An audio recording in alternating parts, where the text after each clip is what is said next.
Wow, Kalingap Edo, may pahabol na gift para sa graduation ni VNC. Well, ano kaya ang laman ng box na bigay ni Edo, mga kaibigan? At hindi lang yan, big time sponsor ni VNC gumastos ng higit 200,000 pesos para sa graduation ni VNC, pero saan na ba napunta yung bigay ng sponsor? Samantala, Edo sobrang proud habang pinapanood si VNC sa kanyang graduation. Ano kaya sinabi ni Edo kay VNC? At yan ay atin na malalaman, mga kaibigan, mamaya. Pero bago yan, pakiusap, suportahan po natin, mga kaibigan, ang lahat ng mga Kalingap beneficiary at Kalingap angels at beneficiary na si VNC, mga kaibigan. Pero bago yan, pakiusap mangyari po, sanang tapusin po muna natin ang video na ito bago po tayo magbigay ng sarili nating komento kaugnay po dito, mga kaibigan. At syempre, wag rin po natin kalimutan na mag-like, mag-share at mag-subscribe bilang suporta na rin sa ating munting YouTube channel. Pero syempre, wag rin po natin kalimutan suportahan ang magamang matubang na si Kuya Val at Kalingap Rob, lalo na sa kanilang mga charity works. Salamat po. At Kalingap Edo hindi nagpahuli, syempre may surprise gift din siya kay VNC, at di lang yan, may sponsor pang gumastos ng 250k sa graduation ni VNC. Pero bago yan, pag-usapan muna natin ito. Well, sino ba naman ang hindi magiging proud sa graduation ni VNC, dahil maging itong si Kalingap Edo ay sobrang saya, mga kaibigan, habang pinapanood ang kanyang ka-love team niya na si VNC, mga kaibigan. Ang totoo niyan, bukod sa mga magulang ni VNC, isa talaga si Edo sa naghihintay ng moment na ito sa buhay ni VNC, dahil next year college na siya at may pagkakataon na si Edo na maghatid sundo kay VNC kung sakali.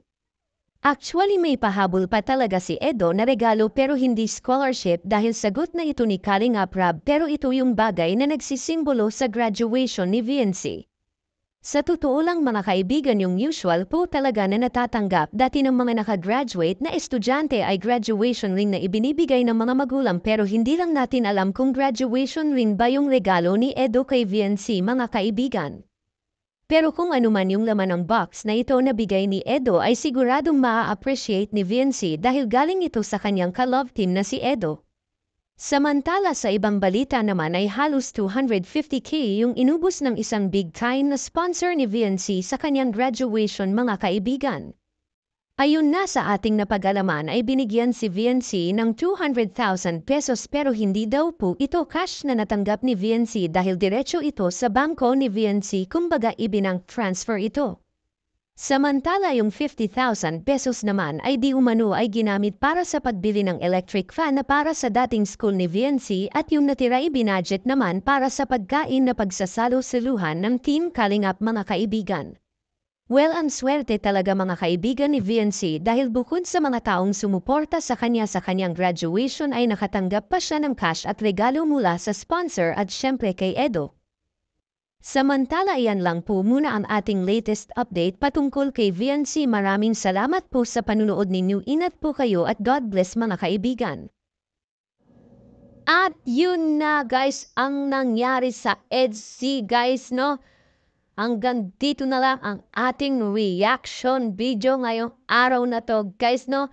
At kung bago ka pa lamang sa aking YouTube channel, please like and subscribe na rin po, at pakipindot na rin po ang notification bell button para updated po sa mga ilalabas nating mga reaction video, mga Kalingap, no?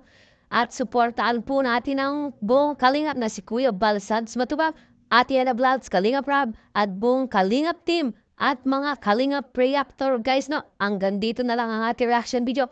Maraming salamat sa panonood. Stay tuned lagi at maraming salamat. I love you all. Mwah, mwah. Chup, chum. Bye-bye.